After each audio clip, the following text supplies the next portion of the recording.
Hey, what's up, everybody? Welcome to the video. Today we're going to talk about the SH Figuarts Ultraman Guide, or Guide, Galaxy Rising. Yeah. I don't know why I did that voice, but I like the sound of when it transforms. Guide, Galaxy Rising. So, yeah. I am a big Guide fan. Super here for it. But I also love the Ultraman Z. Like, don't get it twisted. I loved Z. Like, I fucking loved Z. Ooh, didn't mean that. Sorry. But, yeah, so let's get to talking about it. I love this big beefy armor. This is a different look that we can get for him that kind of feels different but also familiar, and I like it a lot.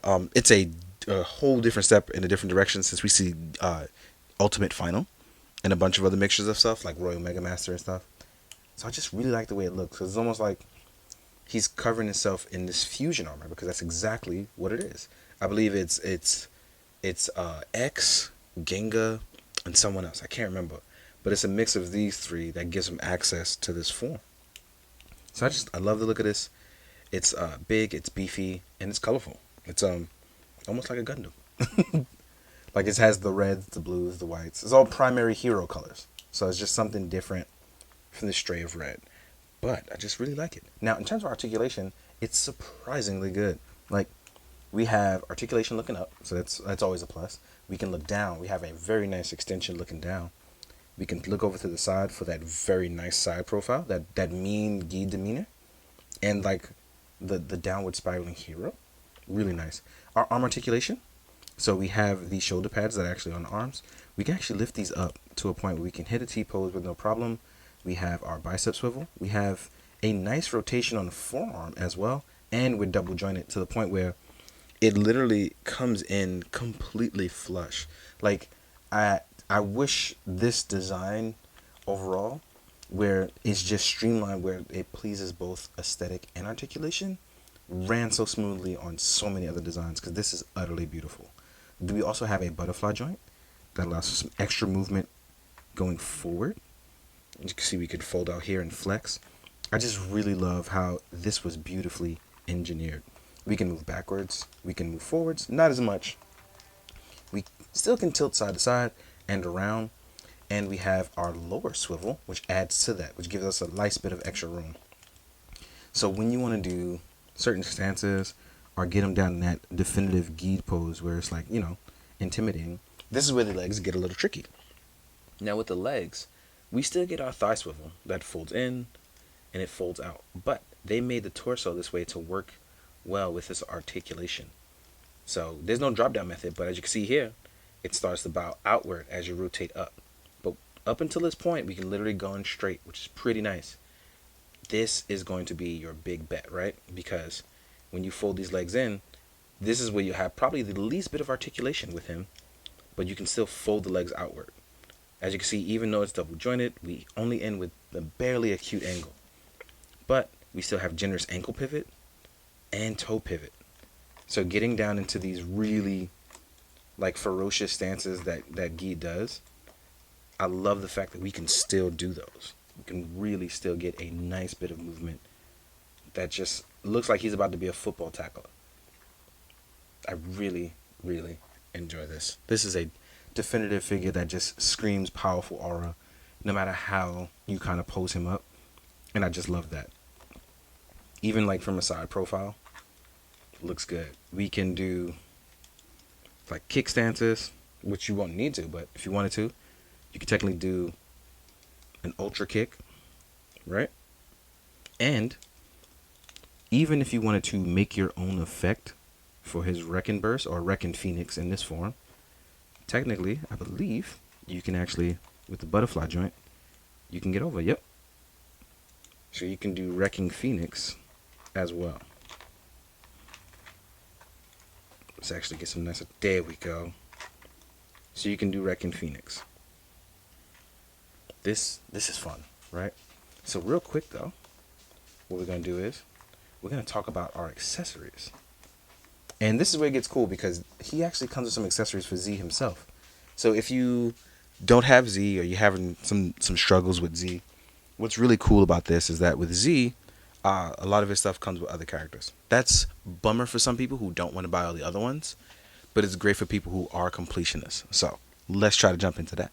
So we will have the Z lance, which is meant for Z, and it even gives you some hands room to hold the Z lance. You actually get two for both left and right, so you don't have too many struggles. You don't have to pick a hand. You can just actually just do it. There we go. You'll get two hands for that. These also seem like trigger hands as well too, which is pretty nice. So that means you get a nice change in design, right? But for Geed, we get our open wrecking hands. For when you want to wreck or grab, you will get your chopping hands or wrecking phoenix hands. You will also get some open relax palms. And then you will get hands for holding items. So even if you wanted to hold the Z-Lance, like let's say you wanted him to hold it, he can. This hand technically can hold it. But also, more importantly, if you got the Juggus Juggler, the New Generations one, it's most important that you know that he can hold the Z-Riser. This is what's really dope. So you can have him fight with it as well, or if you want, give it to Z for obvious reasons. You will also get a separate color timer for when you want to do your color timer stuff. You know, you're down and out, you're in trouble. But yeah, Geed has been dope. I love everything that was put into this, and it's really refreshing for me to review Ultra again, because I've been having a time of my life rewatching a bunch of Ultraman, so it's been fantastic. Now, what we're gonna do real quick is we're gonna take a second and we're gonna jump into the size comparisons. So let's get to it. All right, now size comparison time. I'm actually gonna back up just a little bit, all right? So we have a little bit of room to show off our Ultra bad guys and things like that. I do want to compare it real quick to a Sofubi Pacific Rim figure, which I didn't realize his legs were up. And here is Geed next to it, and I love this kind of comparison, where it's like you're against the odds of a giant kaiju, and you're still gonna flex those muscles against it. I feel like this is a very good bait monster to look like he's getting beat up against. Oh, if you have any of the NECA Pacific Rim kaiju, an also excellent choice to go up against Ultraman monsters.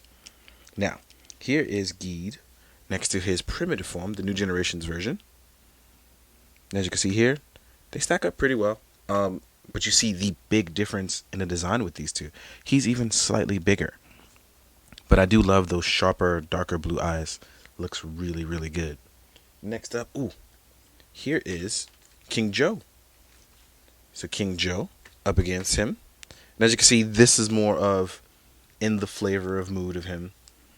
But here we are with Ultraman Z, which I'm telling you, man, I got to get around to reviewing him because I'm just missing out at this point. Next up, because I want to talk about Juggus Juggler in the New Generation version, which you do get the Z-Riser with, I actually just opened him up for the first time. So he has all his plastic attached to him. You'll probably hear me in the background ripping it all out now, because I didn't even get a chance to open up this guy. I've been so very busy, and it's kind of annoying because I want to get around to doing more photos. So here we are with Juggus Juggler, or Juggus Juggler. Anyway, this guy can be seen in both human or giant kaiju form. I'll fix those elbows later. But he kind of stacks up really well with these guys too. So again, this is going to go back to, if you have a bunch of the NECA stuff, it'll like overwhelming odds kaiju and it'll look fantastic. Whereas if you have SHF stuff, it looks like you're doing the traditional kaiju stuff and it just looks good. Here we are with Ultraman Zero and Classic Ultraman. So as you can see, Ultraman Classic is a lot smaller, but you know, he has that vibe with him. All in all, like I said, I truly do love Geed in this form. It's really dope. I hope you guys enjoy the photos. But more importantly, try out Ultraman. It's free on YouTube. Same place you're watching this video. And you can go to Subaraya's page, give it a shot. If not, I tried, man. Do what you're going to do and have fun. But thank you for watching this video. As always, please, be good, do good. Drink your water, guys. Later.